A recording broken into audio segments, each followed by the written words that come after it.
Hi everyone, my name is Mike, and this video I want to share with you several of my favorite questions that I have been asked that have been directed toward me by coaches, by therapists, by spiritual teachers, by wherever I've come across this question, the ones that have had the most transformative impact for me because they may be prompts for you, things you can contemplate, things you can journal about perhaps. So let's dive in. And I'm going to start with a really good one from one of my favorites out there, the very famous master coach, Jerry Colonna. He's written some awesome books, including Reboot, and he is also actually somebody that shared his story very generously in my audio documentary, Spiritual Wayfinders. And he actually talks about his famous questions in that. And the very first one is, how am I complicit in creating the conditions that I say I don't want? I will repeat that because I know that is a mouthful. How am I complicit in creating the conditions I say I don't want? So what is important about this question, what this question has the power to do, is it has you understand the role that you play in the circumstances in your life that you want to change. Because often what's happening is we are attracting certain circumstances to us, not even, forget about like mystical woo kind of stuff. This is just straight up, our nervous system aligns with what is comfortable to it, what is known. And so we have this pattern of attracting or creating circumstances in our lives that feel familiar to us, even if they're not what we want. And so Jerry talks about this. It's really what psychologists would call the secondary gain. So if there's something that you want to change in your life, ask yourself, essentially, what are the ways in which I am actually getting a payoff for things to be this way? Even if I really don't feel like I want them to be this way, chances are there's some kind of subtle payoff that you're getting. And that's helping keep things stuck in that position. Okay, moving on. Question number 2. This one comes to you straight from Byron Katie, amazing spiritual teacher. And it's the very first question of her process, the work. And it is simply, is it true? Why that question is so powerful is because if you orient yourself toward looking for truth, then what you realize is that everything that this piece of meat up here is spinning out, all the thoughts, all the stories, everything like that, if you shine a light on them and you say, but wait a minute, is this really true? And her second question, can I absolutely know that it's true? If you really answer that honestly, what you find is no. Case in point, you might say, oh my gosh, this terrible thing, if I do this, then this terrible thing might happen, and this might happen, and this might happen.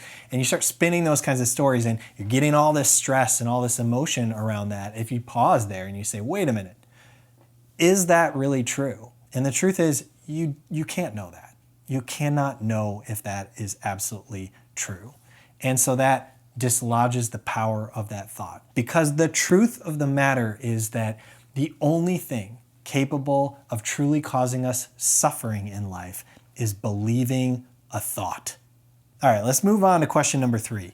This one was important for me at a certain stage of my journey around pursuing a calling. I actually don't know who to attribute this to. This is also my spin on that question.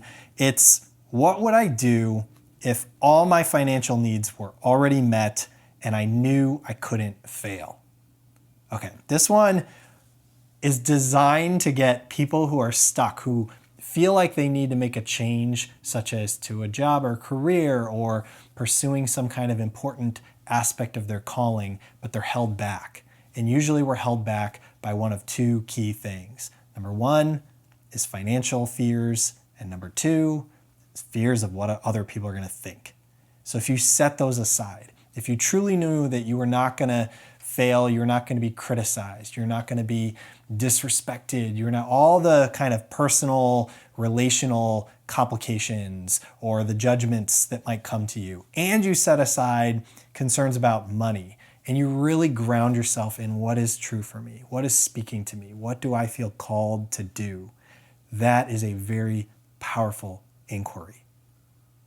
I'm going to continue sharing as you see. So if this is stuff that is resonating for you, maybe drop a comment. Let me know what landed for you. You can definitely feel free to subscribe. Okay, let's move on to question number 4. Oh man, I'm circling all the way back to Jerry Colonna, but this one was important for me personally as a recovering people pleaser. What am I not saying that needs to be said? Jerry says it in Spiritual Wayfinders as well. We're all walking around with a bunch of stuff that we should be saying that we're not saying. We're holding it all in, and the problem with that is we are bottling it up, and that begins, like anything we don't express in a healthy way, mind you, but anything we don't express that we just stuff down, it's still there, and it's wreaking havoc in our system and in our psyche. And so it's really important to learn to say the things that you need to say. Okay, let us move on to question number 5, and I'm going to frame it this way. What is aware of these sounds right now? What is that which is aware? That question, or that flavor of questions, invites you into real, true inquiry about what is actually happening in this life. What is really going on here? And it can lead to an actual felt discovery or experience of your true nature. Okay, question 6. This one's not going to make sense to you until I explain it. The question is, what's my Vader? What's my Vader? All right, so there's a huge backstory behind this, which I'm going to park for another video. But essentially, I was brought to my knees at one point in life right before a major, major breakthrough. And essentially, you can envision me on my hands and knees on the ground being like, what's my Vader? What's my Vader?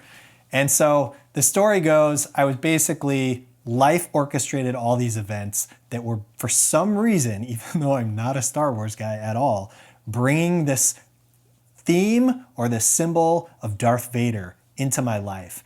And it was so clear that life was essentially saying to me, like, turn around, look, what is Vader in your life? Like, what is that? And I eventually cracked the code, and I figured out what the heck was going on in my life and why that question was coming up and what that meant.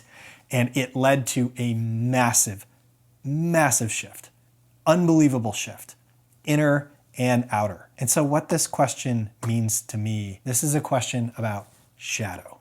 If there's something in your life that is not working, there's psychological distress, there are life circumstances that are not aligning the way that you want them, it is often a manifestation of dynamics that are at play within ourselves, and namely unintegrated aspects of our own shadow.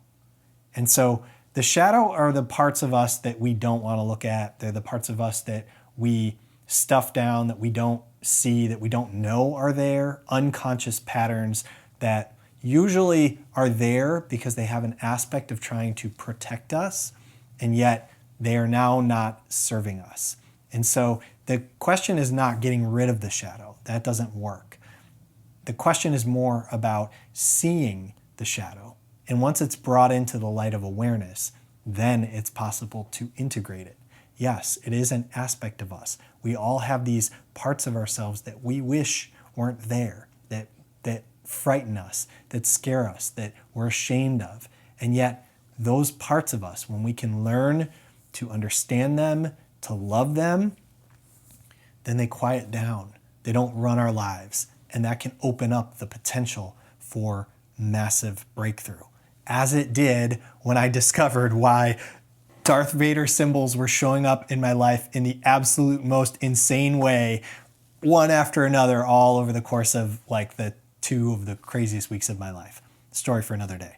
Okay, let's move on to the last question. Okay, this one is like personal and important to me right now, and it goes like this. What if it were easy? What if it were easy? I know some of you out there are wired similarly to me, where you have learned through life that life is supposed to be a matter of overcoming and striving and struggle, and some of the greatest things are about overcoming challenges, and that is amazing, and that is often very true.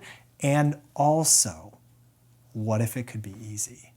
Because sometimes, just because we are so deep-rooted in that belief of that's the way things need to be, then that's how those things show up, and they don't always need to show up that way. A lot of times we can approach things with a degree of ease and flow. And even amidst hard work and effort, there can be an effortlessness to it. And so what if it were easy? What if things were easy? What would that look like? I hope you enjoyed this. It's so awesome to have you here. Thank you for being a part of this, whatever this is, this growing community of people that I am connecting with online through sharing on YouTube. Okay, peace and love.